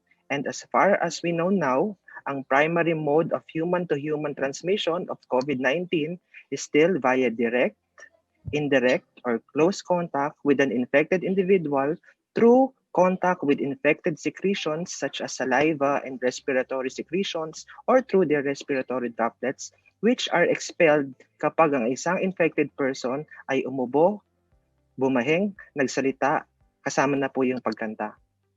Now, there are concerns about aerosol transmission of COVID-19.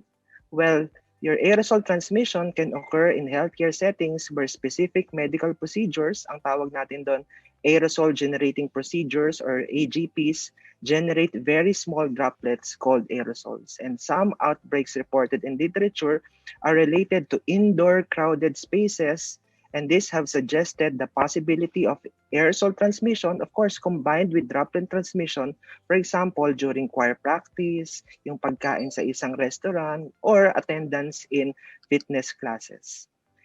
And the way we prevent acquisition of COVID-19 in the hospital setting, di ba, as healthcare workers, we take care of COVID-19 patients, talagang na-put into the limelight yung paggamit ng personal protective equipment similar to this one, similar to the pictures that you are seeing right now. And arguably, the use of your personal protective equipment is the most visible control used to prevent the spread of infection. But the question is, it is the most visible, but is it the most effective? I'm sorry to burst your bubble, but the answer is no. In fact, PPE is not the panacea. And yes, tinasaurus ko po, ginugol ko po yung term na panacea in preventing the acquisition of COVID-19. It's not the cure-all. Okay? So your personal protective equipment, specialized clothing, or equipment worn by an employee or a healthcare worker for protection against infectious materials. And your PPE places a barrier between the staff and an exposure risk. For example, yung mga COVID-19 infected patients. And of course, this helps prevent the spread of pathogens. But let's review. This slide, this picture has been shown earlier, talking about the hierarchy of controls when you talk about infection prevention and control. Number one out there is the elimination of the risk. If you cannot do that, you substitute, and then yung na-discuss nila kanina, engineering and administrative controls. And admittedly, you have to look that PPE is down the list. So yung nasa itaas, it's the most effective in terms of hierarchy, and least effective yung PPE. In fact, the use of PPE is only one of the IPC measures and should not be relied on as a primary prevention strategy. In the absence of effective administrative and engineering controls, PPE has limited benefit. The use of PPE is considered a relatively less effective means of controlling exposures because it's very dependent on the human, on the healthcare worker using the personal protective equipment, such as compliance of that healthcare worker and the appropriate education and training. And remember that education and training is very important kapag pinag-uusapan natin ang tamang paggamit ng personal protective equipment. Now, magbalik tanaw po tayo, and these are just some of the questions to ponder on, especially as we relive the first months of the pandemic. Siguro nung March and April, during the first part of the COVID-19 pandemic, were there healthcare workers who entered the COVID-19 area in your hospital without proper training? Marami ba sila? Koonte? What's your answer in your institution? How many of your healthcare workers entered the COVID-19 area and it was their first time to wear the PPE ever? I have previously delivered lecture on the use of personal protective equipment, and we always say na hindi dapat yung healthcare worker papasok sa isang infected area and that is the first time nagagamit siya ng PPE. Kailangan nag-undergo na siya ng repeated training. Next question, how many healthcare workers did you correct when they wore face masks under their N95 mask? Because the impression is the more masks that you wore, mas mataas yung protection. But then again, if you place your surgical mask underneath your N95 mask, you defeat the purpose of using the N95 mask, right? Kasi yung fit dun sa mukha ay nagkakaroon ng additional barrier between the N95 and the skin. But, personal protective equipment, although less effective, lower tiers, for example, yung PPE remain critical for effective infection control and should be used appropriately and when indicated. I got this figure from a World Health Organization document entitled Rational Use of Personal Protective Equipment for COVID-19 and Considerations During Severe Shortages and Interim Guidelines, medyo April 6 pa to, 2020. And there are 3 strategies to optimize the availability. Minimize the PPE need, use PPE appropriately, and this is very important, and of course, coordinate the PPE supply chain. Let's discuss the first 2 items. Minimized PPE needed. So remember that overuse of your PPE can lead to shortage. So what you need to do is you need to minimize the need for patients to go to the healthcare facilities. You have to use or you can use telemedicine or telephone calls to help triage these patients. Next, you can cohort confirm COVID-19 patients if possible. Let's say yung mga i-cohort nyo ay wala namang additional infectious agent that can cause cross-contamination. And for this, you have to streamline the workflow and facilitate the extended use of personal protective equipment. You need to designate dedicated healthcare workers or teams only for COVID-19 patient care so that they can use their PPE for longer periods of time. And you can restrict the number of healthcare workers from entering the COVID-19 rooms. They need to plan and bundle the bedside activities that they will do every time they enter para ma-maximize yung pagpasok nila. Okay. Next, the use of PPE appropriately. Okay. Remember that the type of PPE used when caring for COVID-19 patients will vary accordingly depending on the setting, the type of personnel. Ikaw ba ay nurse? Ikaw ba ay resident doctor na magpapasok doon at magtatagal? Or ikaw ba ay consultant na magra-rounds lang na mabilis? And the type of activity that you will perform. And that healthcare workers should use PPE according to the indications.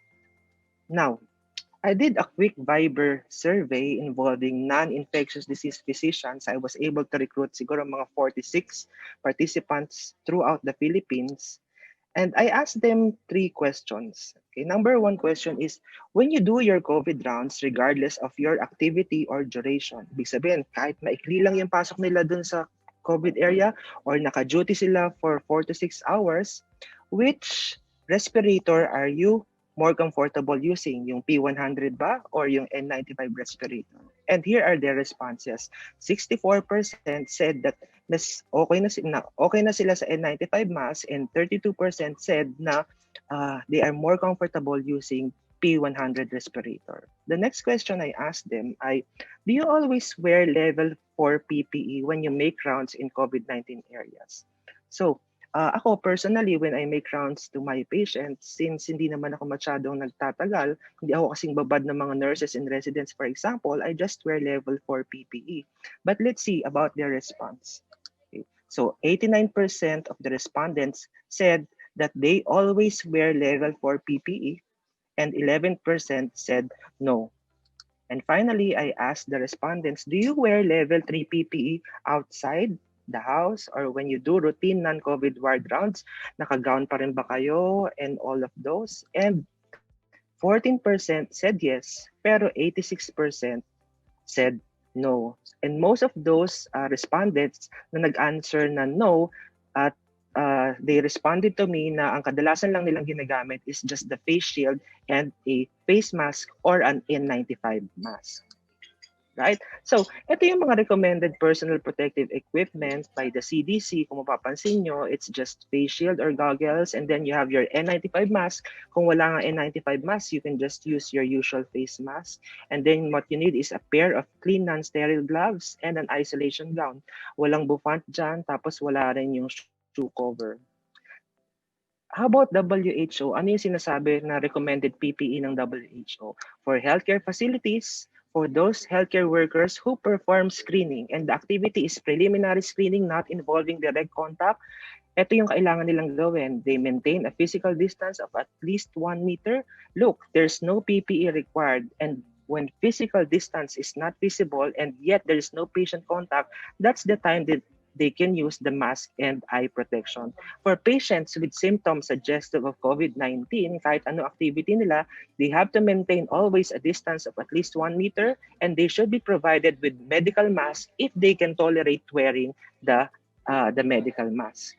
Perform hand hygiene always and immediately move this patient to an isolation room or an area separate from the other patients.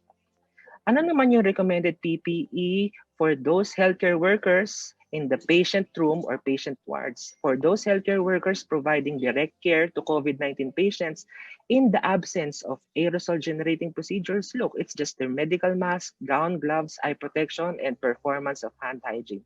But for those providing direct care kung saan merong performance of aerosol generating procedures, then that's the time that you use your N95 mask or equivalent respirators. You have your gown, gloves, eye protection, apron, and always perform your hand hygiene. Consultation rooms at the outpatient. Healthcare workers who perform physical exam of patients with symptoms suggestive of COVID-19. Look, medical mask, gown, gloves, eye protection, and performance of hand hygiene. Pero for healthcare workers who perform physical exam of patients without symptoms suggestive of COVID-19, and most of the time sa outpatient clinic, ito yung magiging setting because nag-i-establish na tayo ng triage doon sa entrance ng ospital, di ba? So supposedly, all of the patients who will arrive our clinic, na-screen na yan ng triage at sila yung mga wala ng symptoms consistent with COVID-19. Look at the recommended PPE. According to standard precautions, which is dependent on what type of activities you will do with your patients. Okay, and it depends also on the risk assessment and the performance of hand hygiene. Sa ambulance kaya, yung mga healthcare workers transporting suspected COVID-19 patients to the referral healthcare facility, that's medical mask, gowns, gloves, eye protection, and hand hygiene. So, I have come across this study, okay, entitled Overuse of Isolation Precaution and Personal Protective Equipment Use. But this is a 2010 study, so ibig sabihin pre-COVID to. And this study sort of, demonstrates that really there is some form of overuse ng personal protective equipment in healthcare facilities. The objective of this study was to determine the frequency of unnecessary use of PPE and isolation precautions by interviewing practicing nurses. They were able to recruit around 317. So they administered a web-based survey with 10 standardized clinical scenarios, and then they evaluated the response of the practicing nurses. Ang naging results, yung gloves were the most overused PPE. In scenarios with no clinical indications for isolation, kahit na walang kailangang PPE, the respondents indicated they would use gloves by as much as 42.1% of the respondents. Gagamit ng face shield, 19.2%, and N95 respirator, 13.1%. And the analysis also revealed that greater infection control knowledge decreased the likelihood of selecting unnecessary glove use. Ang odds ratio niya is 0.86, and fluid shield use, ang odds ratio niya is 0.91. Okay? Yung sex, practice location, and years of experience did not appear to influence the extent of PPEs. Ang nakita nilang significant factor is the knowledge about infection control. So the conclusion from this data, it appears that certain types of PPE are more likely to be overused than the others, and thus it may be appropriate to target educational interventions around the indications for use of this specific personal protective equipment or isolation categories. Next, medyo pet peeve ko po ito, kaya ako sinama itong discussion on wearing gloves in the community and in the performance of routine patient care activities. We should always remember that gloves do not give you immunity, nor permission to touch everything within your reach.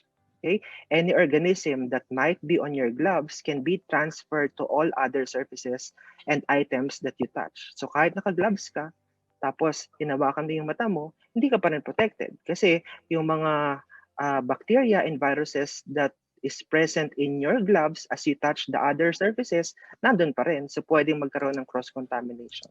Okay? It is useless to wear gloves, yet you continue to touch your face, rummage through your bag, or text your phone.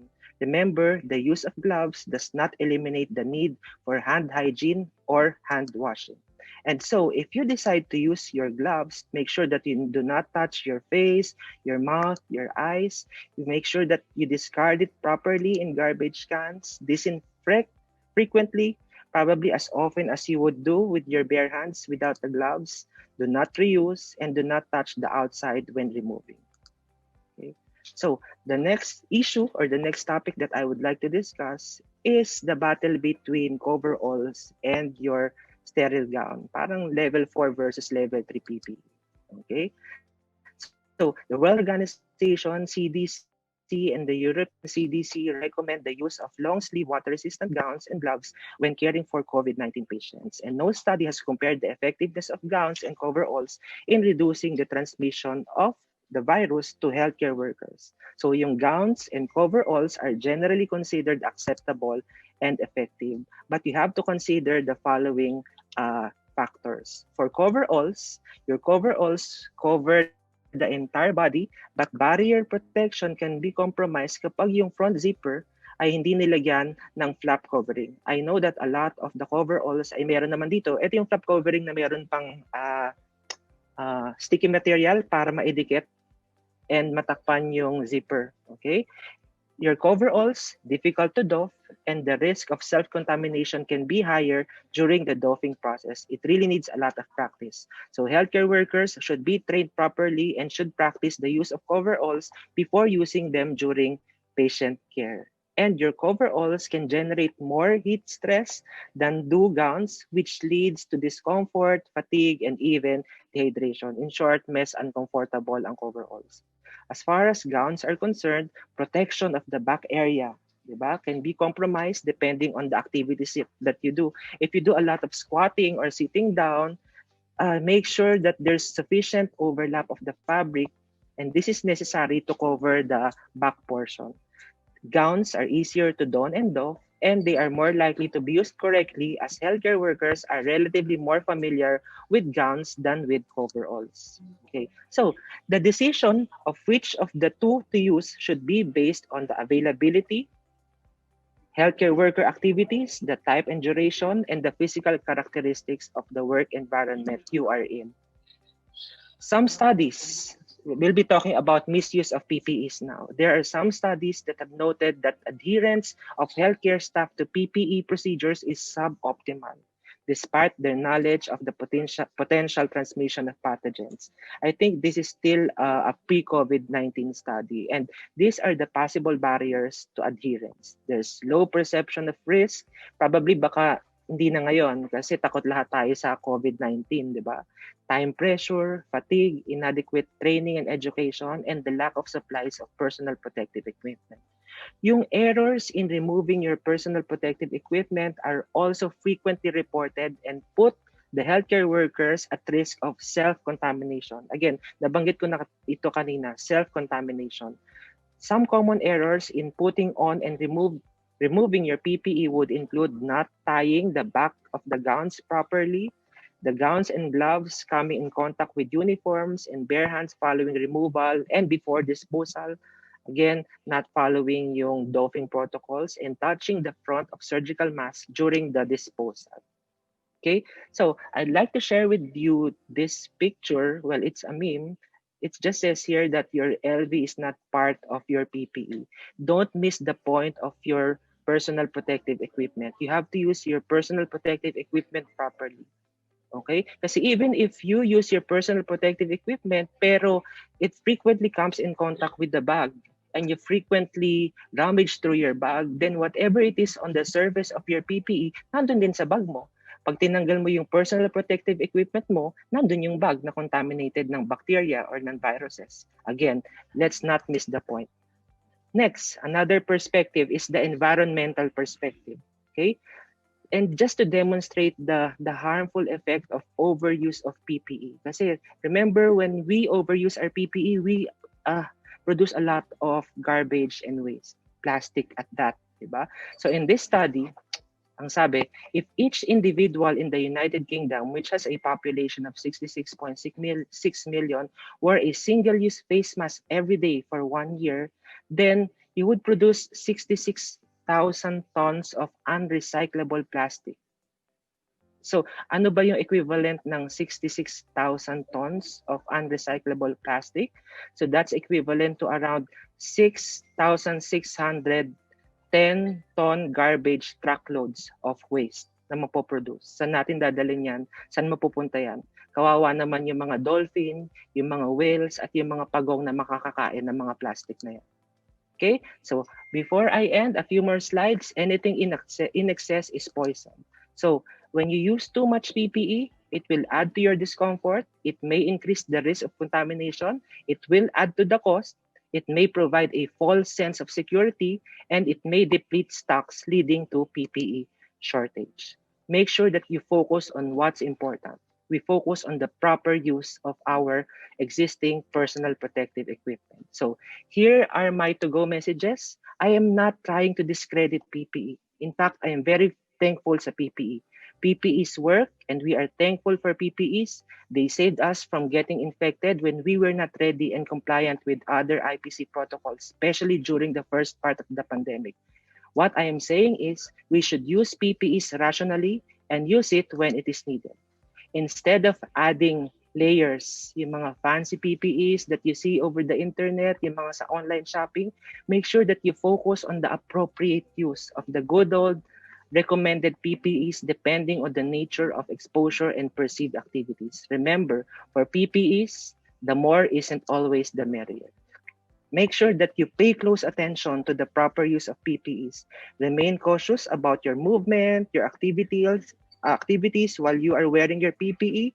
The PPE protects you while it's on, but when you doff, that can be the kryptonite, that can be the Achilles heel. Kasi during that doffing process, maaari kang makontaminate. So make sure that you doff properly.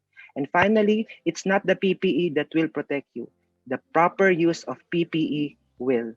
With that, thank you very much for your time and advance Merry Christmas sa lahat. Thank you very much, Dr. Roman, for that refreshing lecture that I think everyone needed to hear. We have about 10 minutes for our open forum, so I'd like to start it already with some of the earlier questions that were typed in. Is Dr. Cha here? Hello.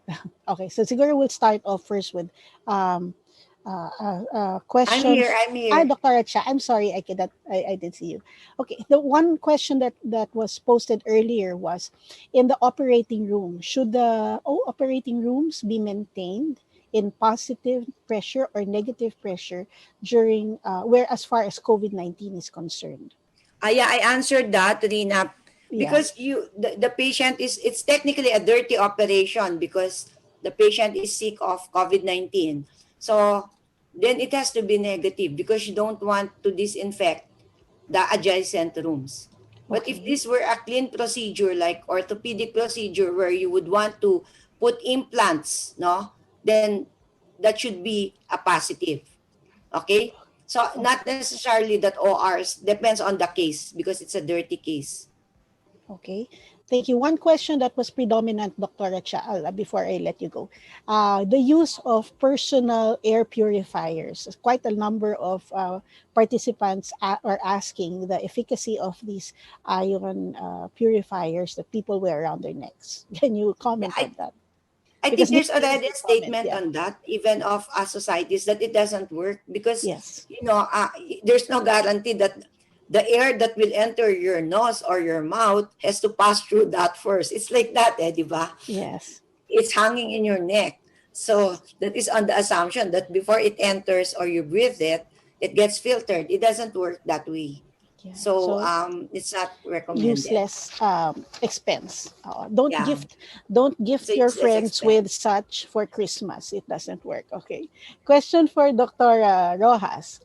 Um, do you recommend putting plastic covers on elevator buttons, ATM machine buttons? I think they're doing that in quite a number of establishments, even in hospitals, no? Or just regular disinfection as a high touch area. So I think I've discussed that in my lecture, Doctrina. So still the recommendation is a manual disinfection, more frequent for high-touch surfaces or areas, rather than putting all of these plastic. No? And I just want to mention, so minsan napraplan yung mga tao to touch all of these surfaces. Then again, going back to the mode of transmission of the virus. So yes, we can touch all of the surfaces. These surfaces can be possibly contaminated. But if we do hand hygiene, so if we only clean our hands, wash our hands, use our alcohol-based hand rub, and we avoid touching our eyes, nose, and mouth, then there's no chance that the virus can enter our body. So I just Okay. want to remind everyone.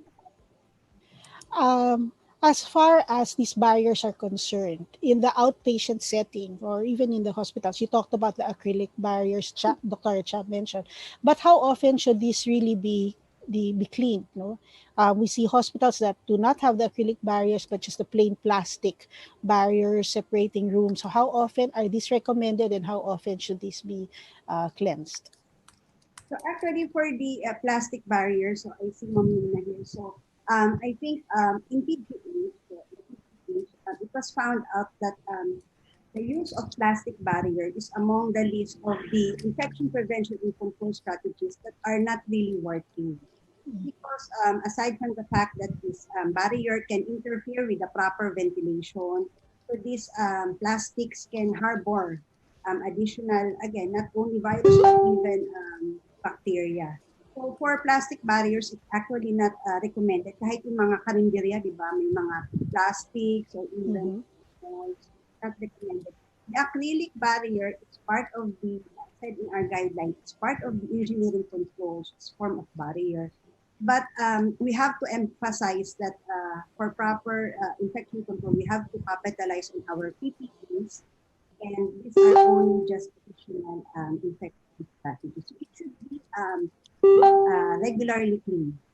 Regular cleansing. So end of term, end of clinic hours, or in between seeing, holding clinic hours, probably in the outpatient setting. Yes. Yes. Two questions for Dr. Roman.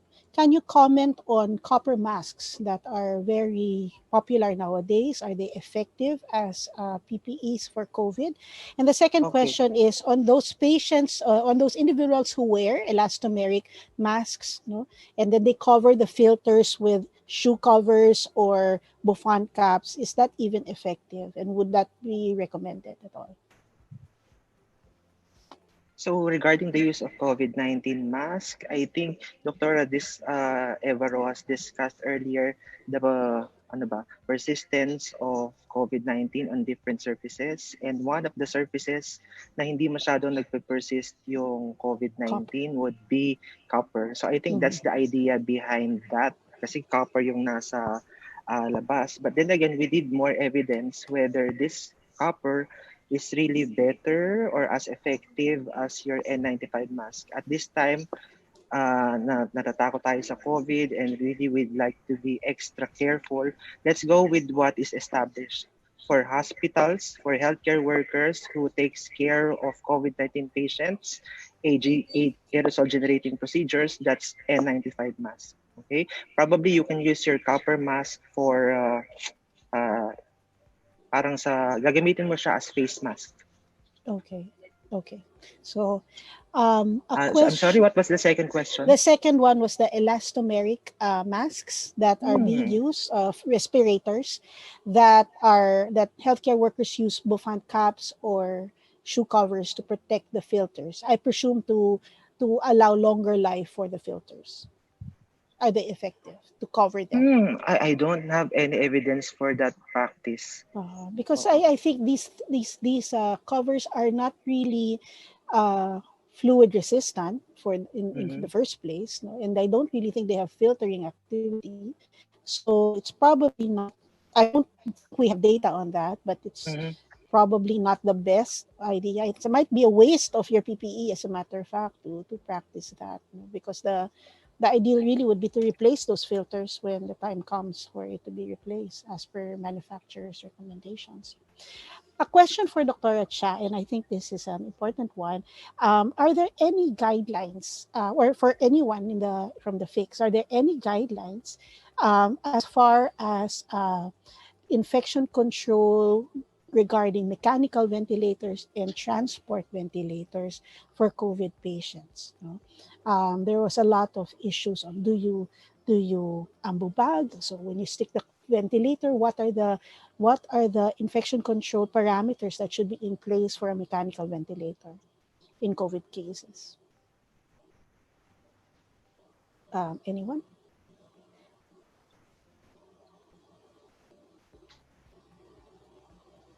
for air control? Well, I think it's not for what you're trying to ask, Rina, is the use of ventilators in infection Um, control for ventilated, I mean, for mechanical ventilation, ventilated, meaning yeah. intubated patients. Intubated patients, are there guidelines as far as preventing, I presume, controlling aerosolization amongst ventilated patients and transport patients? It's probably the most basic, no? Placement, negative pressure rooms, maybe. I'm not sure, Doctora, if you know of, or anyone knows of any filters that are placed in these um, within the tubings, no? Um, because some of these are the issues I think that are discussed, no, in operating, especially in the emergency room when the patient is ventilated. How do you protect that environment um, due to due to the potential aerosolization? I think, Rina, that's why infection control is multidisciplinary. Uh, you have to have policies like, should you intubate in the Emergency room. ER? Mhm. That's a question you have to ask yourself, especially in times of COVID. And if you do, then you have to treat them like you're doing aerosol generating procedures. So then you wear the PPE that's appropriate for that if you're in the ER. And if you're in the ER, then make sure there's not so much people around the ER. Diba? Technically, Opo. it's supposed to be a closed system, no? Uh, and there's supposed to be a filter. But still, for intubated patients, ideally, you put them in airborne infection isolation rooms. Yeah, and Or I think if the most.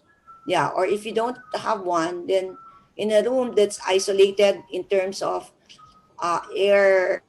Well, what I'm trying to say is there's very little chance of air mixing into the corridor. You have to keep your door closed and keep your windows open, and make sure that those open windows in a makeshift ICU do not open into a crowded area or an area where there's high foot traffic.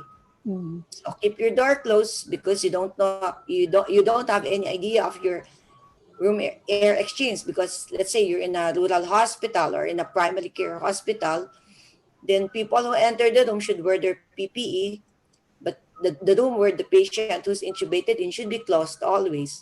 mhm. Windows open, yeah. And as I said, make sure that those windows don't open into a corridor or into a walkway, and there's rarely or barely any foot traffic in that area. Yeah, I agree. No, I think the basics are still, Over. the ventilation concerns and controls that Dr. Ratchat was talking about earlier. Um, do we have time for one more question? Just one more question for Dr. Roman. How can you comment on doctors who make rounds with? Because you mentioned in your lecture about healthcare workers who wears gowns and all.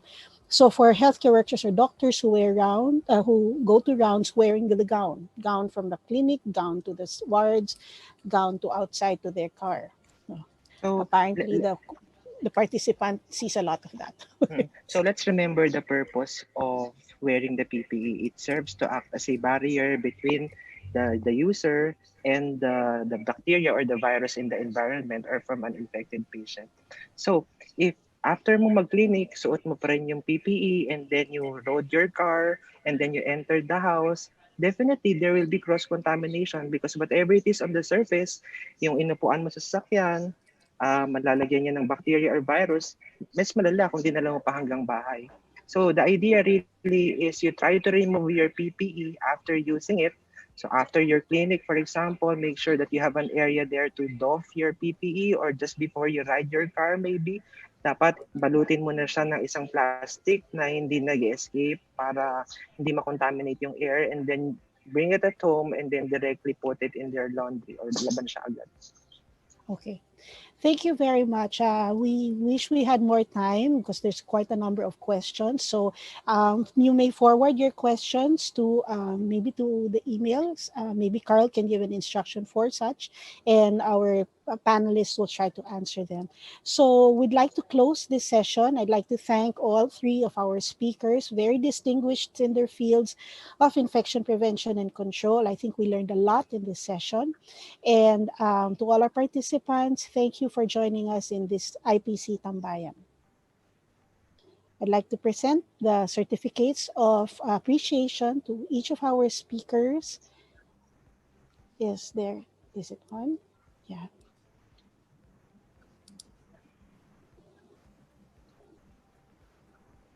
Do we have them? I'm sure we'll receive that. Okay. Anyway, the certificates of appreciation are presented to all three, Dr. Charissa Faye Tabora, Dr. Evalyn Rojas, and Dr. Arthur Dessi Roman for their participation in the IPC Tambayan Small Talks Positive Results, signed by Dr. Regina Burba, our scientific chair, Dr. Viclor Makinsay, our overall Vice President and overall chair, and of course our President, Dr. Marisa Alejandria. So thank you very much and stand by for the next lecture.